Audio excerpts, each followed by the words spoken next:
spin that back. This is our spoiler talk for The Gift. If you guys have not seen our review, check that out. We're gonna link that down below. Comment on this movie because this was an amazing experience. Definitely don't watch this if you haven't seen the movie. I think it'll ruin it. Obviously, like the twist as we start getting towards the end of the movie is Gordon's character. Once we see Simon at the hospital with his wife delivering their baby, and then he goes home, and then he finds the package, the gift, I guess. It's on his several gifts because he gives gifts throughout the movie. Yeah, obviously he opens that big box and it's the baby carrier, and then he has the 3 boxes in it. First one was the key to his house. He finds out that he had the key to his house, and then the second one is the audio because there's that scene. And I remember I told you, I'm like, I can almost bet you he's recording. Yeah, there's that scene when he invites him to their house. And then the whole time leading up to that, I was like, man, like this can't be his fucking house. And then when they walked in, something told me that. I walked in, and I was like, nah, it's just kind of weird, man. Well, anyway, he recorded that conversation they had. The last one is the tape of finding out that he drugged his wife, and you don't really see it, but he kind of makes it seem that he raped her, you know? Yeah. And that's kind of like the whole twist is like, oh shit, like is like whose baby is it? Like, is it mine or his? Like, I don't know. Yeah, and Gordo, and that's sort of what everything that Gordon's character had set up leads up to that point. Is, you know, he just says, you know, the way you fucked with me all through high school and you pretty much ruined my life. And like, now I'm gonna fuck your shit up. And Gordon messes with him and says, you know, I could tell you, you know, whether the baby's mine or not, or something along those lines. Which is how he fucked with him in high school, because he made up that whole thing about him being gay. And then he got molested by that guy. But this is all just fucking made up shit. Yeah. But it sucks because I'm like, damn, it's fucked up because you realize... that Gordon wasn't the bad guy. Yeah, I guess to a certain extent. I mean, he was still fucked up in what he did. Yeah, but see, it was a result as to what Simon did to him, you know? Yeah. Like, it's fucked up because... Like, he went through and he made up all these things, and, like, he never once apologized. I think maybe even if he would have just apologized to him, it would have made a big difference. He kind of tried to give him that half-ass apology in the parking lot. And they actually make you feel bad for him. Yeah, I did feel bad for Gordon's character at that point. I mean, but see, even then, like, I think that's actually what was really cool about this movie was that the way that Joel Edgerton wrote the movie. Yeah, it works on so many levels. Yeah, because you can view it as Gordon's a bad guy, but then there's parts of the film where, like in that scene when he meets him in the parking lot and he like, because he had gone to that, what was it, the shit that he was doing? He was hosting like some like trivia thing at like some like random bar. Yeah, like at a bar, and then he meets up with him trying to. Well, he had told his wife he was gonna go apologize, but then that's when we're like damn, like. He goes up and like he tries to like get him to accept his apology, and Gordon kind of tries to ignore him, but then he like kicks that shit out of his hands, and then he like tosses him on the floor and he starts like kicking him, and he's pretty much just telling him like you have to accept my apology. Yeah, and Gordon's just like fucking. No, actually, he doesn't even apologize. He says, "Look, pretty much like you know, tells him not yeah, like I said it, but you know, your life going to shit is your fault, not mine. You know, like you just accept it." Yeah, he says, you know, there's winners and losers, and you're a loser. You know, it's pretty much saying like if your life went bad, that's on you. You should have come back from adversity in your life. Yeah. But, I mean, it was all at his hands, obviously. You know, you sort of think that Gordon is probably just going to try to fuck him up right there, like, once he starts punking him. But when you look back at the movie at the end and you look back at that scene, it's kind of almost like he has to restrain himself because he's like, look, like, I know what my end game is going to be. I know what this is leading up to, and I can't mess with that. Like, I have to see this plan all the way through. So it kind of messes with you at the same time because maybe that's what he was thinking. Maybe it wasn't. Mm-hmm. And, I mean, that just, like I said, just the plot works on so many levels in that way. Props to Joel Edgerton. I mean, I give him most of the credit because like, he wrote this movie. And yeah, I was, like, surprised. Like, it was really, really well written. Yes. Like, the way his character was written was amazing. And it's true because there's certain things that happen throughout the movie. You're like, wait, that's kind of weird. But, yeah, it all comes back in the end, you know, and it all plays a part in it. And it's really fucked up when you think about it, because then you find out that his dad tried to kill him or tried to burn him. What was it? Yeah, something. When he found out that when he thought he was gay, and like he fucking went off on him after the whole thing that Simon made up. But I mean, it's fucked up. Even after all of that, like Simon still never apologized to him. Like he was just an asshole. Yeah. And it's fucked up because his wife never knew anything about that. Like he just kind of. Well, the reason she found out was because, remember his sister? Because they had one scene in the movie where his family goes over for the baby shower, I think. And she ends up asking his sister about if she knew about Gordo. And then she kind of mentions that whole thing about him about Simon and his friend catching him in the car with that guy, and they reported it. And then that's when she goes in and she tries to do some investigating, and then she finds out that this was all made up. And then so it's like, damn, at that point, and it's kind of fucked up because you think about it, it's like, man, like he's been lying to his wife this whole time. He's trying to make it seem like he's this really like hardworking like individual that like he works towards his goals and he accomplishes them, but in reality, like he's just an asshole. Like he fucks people over, and then at the end too, you find out he fucked that guy out of his job. That's the point that I was that's the point that I was gonna get to. I thought about that too. Is like you have to think that maybe some of the stuff that was going on, even like the dog disappearing, we don't know if necessarily somebody took the dog. That's another way that it messes with you too. Once the dog goes missing, like automatically you assume the worst, that like the dog is dead somewhere. But then the dog comes back home. Yeah. But then you never really know, like because they think maybe he just ran away, and maybe he did. You know, because Bunk showed up, remember? From the wire? Yeah, Bunk showed up at their house and said, look, like, okay, like, let's say this guy has your dog, you know, like, I need a reason to go to his house. I can't just show up to his house.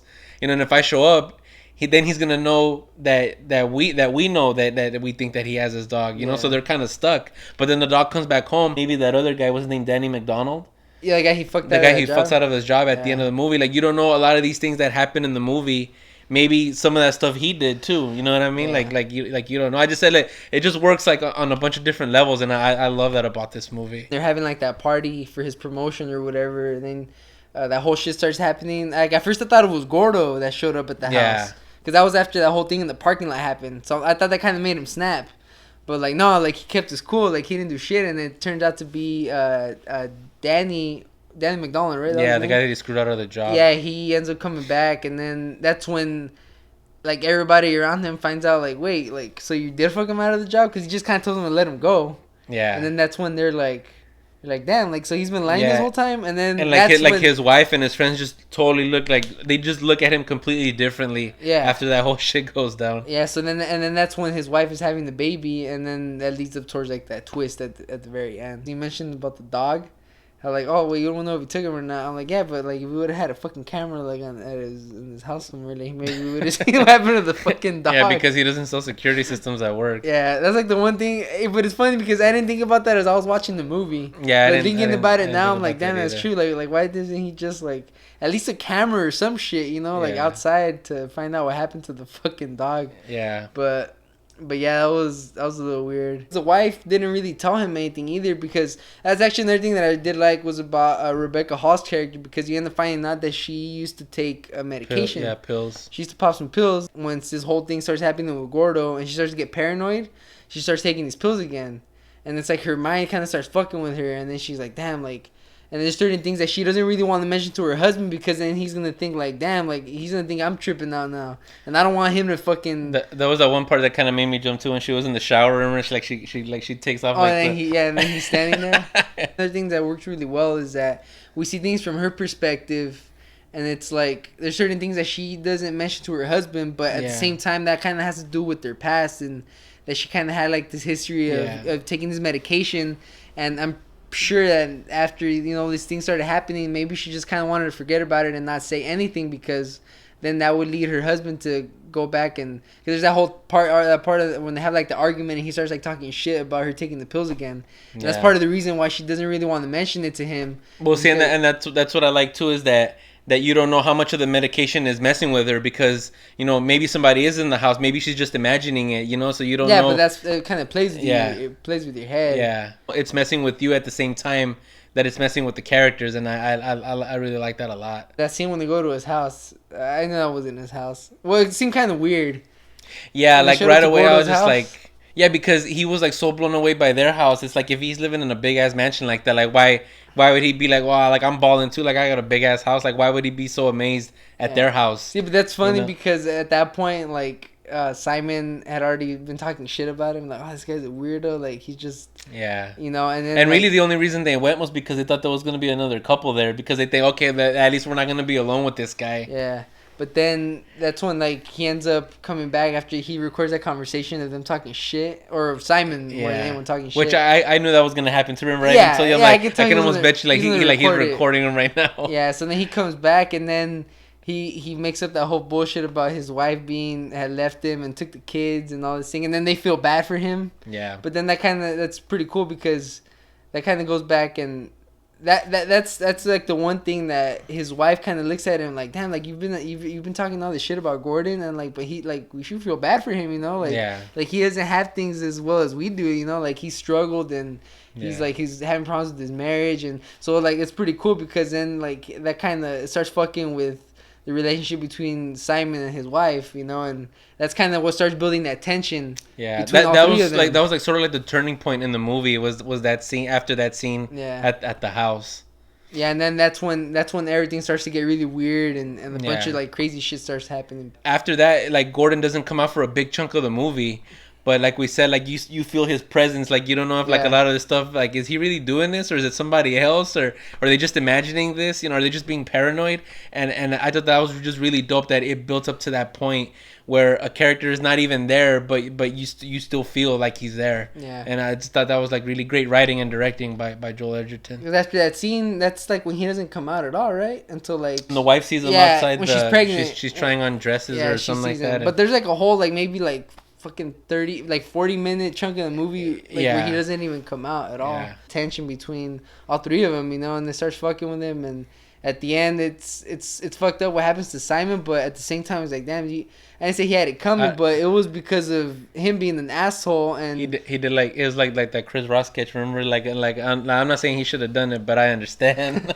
Yeah, and it's true, because it's like, yeah, you can see like, damn, Gordon really fucked with him, but at the same time it's like, yeah, I mean, like, he probably shouldn't have done it, but I can understand why he did it. Like what Simon did, and that fucked with him psychologically, and it's like, you ruined his life, you know? Yeah. And it's like, you don't know how crazy somebody's gonna go, and like what he did, he came and he fucking ruined your life. If anything, you're just probably worse than his is now. Like, you had built up this whole thing, you had like a great career, you had a wife, you have your first child, and like, and then from one day to the next, like, that shit's gone. Like, everything just completely went to shit, and it's like, okay, like, now you know what it feels like to have, you know, someone come in and just fuck with you, like, make up a lie, and not tell the truth about something, and just kind of fuck with you and never apologize, and like look what can happen from it. That whole thing that happens at the end after the twist, it's fucked up because Simon is kind of stuck like in between. He's screwed like all kinds of ways. Yeah, he's screwed because he can't really say anything, and I think that's the worst part of it, is like, he can't really tell his wife, like, hey, this motherfucker broke into my house and he might have raped you. This might not be my kid. Like, he's not gonna say that, but at the same time, he doesn't know for sure, like, if that really happened or not. And then does he really want to put the kid through a paternity test and then find out that it's not his kid? Yeah, and then it's just gonna fuck with everything. So it's like, damn, he put him like in this really fucked up situation, and it's like, man, and I guess that's sort of the whole point. Yeah, that's. I mean, not saying he had it coming, but I can't understand why he fucking went and did this. I'm like, it's fucked up, man. You fuck with somebody like that, you don't know how they're gonna react. Be careful, or you're an asshole too. Yeah. And just really well done by Joel Edgerton, writing, directing. Really well paced movie. It's an ambiguous ending, but I thought in a really good way, because it, like I said, it just stays with you and it makes you want to talk about the movie, and that's a great movie when it can make you do that. Let us know what you guys think down in the comments, your theories, the way you saw things play out, you know, and just, you know, how did these characters past come back to haunt them, and what you thought. Hit the thumbs up button, share, subscribe, and we'll catch you on the next one.